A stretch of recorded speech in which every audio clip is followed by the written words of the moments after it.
Alors, actu concernant Red Bull qui avait envisagé de devenir une équipe client de Ferrari ou Mercedes, mais la piste a rapidement été écartée.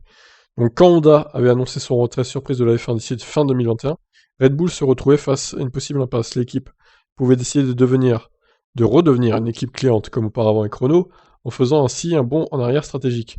L'hypothèse de quitter la F1 ne pouvait être exclue, c'est finalement une solution interne et ambitieuse, avec le lancement de Red Bull Powertrains qui a été choisi, Milton Keynes développant sa propre unité de puissance en reprenant le programme Honda. Pourtant, comme l'a révélé Horner au podcast Beyond the Grid, Red Bull a bien envisagé de redevenir une équipe cliente en souscrivant un contrat avec Mercedes, Ferrari ou Renault, les trois derniers motoristes. Un choix à vite écarté cependant, selon le directeur d'écurie. La chose la plus naturelle était d'avoir une discussion avec les fournisseurs de moteurs existants. Mercedes a eu une conversation très courte avec nous et Toto n'était évidemment pas particulièrement enthousiaste à ce sujet.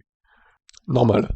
Renault, leurs aspirations en tant qu'équipe, n'incluaient pas la fourniture d'une équipe comme Red Bull, et probablement que le motoriste le plus disposé était Ferrari.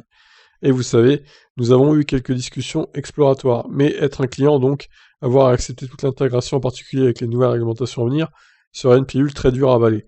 Donc c'est là que nous avons commencé à explorer cette possibilité. Ok, comment pouvons-nous relever ce à la manière de Red Bull, et voir si nous pouvons conclure un accord avec Honda dans un avenir prévisible. C'est donc la solution de Red Bull Powertrains en reprenant la propriété intellectuelle de l'unité de puissance Honda qui a été choisie. Mais n'est-ce pas un pari trop grand pour une équipe n'ayant pas l'expérience d'être motoriste, selon Horner? C'est un grand pas en avant, un pas audacieux de prendre le contrôle de notre propre destin en tant que fournisseur de moteurs et d'amener le tout sous un même toit à Milton Keynes. Nous serions la seule équipe, à l'exception de Ferrari, à avoir l'ensemble de la conception châssis-unité de puissance dans une même infrastructure.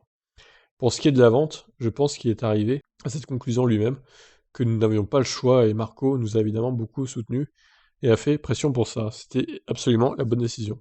Bon, bah, je pense aussi que c'est la bonne décision d'avoir créé son propre moteur avec l'aide d'Honda, finalement, un moteur Honda rebadgé, si on peut dire, donc parce que clairement, hein, Mercedes aurait tout fait pour les brider, Red Bull. Renault, on sait que c'est pas une grande histoire d'amour.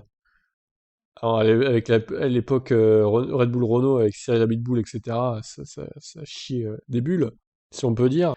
Et Ferrari, bon, Ferrari, Red Bull Ferrari, je sais pas, ils l'ont déjà eu hein, dans le passé, le moteur Ferrari, mais quand ils étaient pas très compétitifs, du coup, quand ils se battaient pour les points, quoi, je suis pas sûr que ça aurait été une belle réussite non plus, surtout que le moteur Ferrari semble un peu en retrait. Mais bon, voilà, ils ont choisi donc la voie de leur propre moteur, je pense que c'est ce qui est mieux pour eux. Je vous laisse commenter ces propos. Bye bye.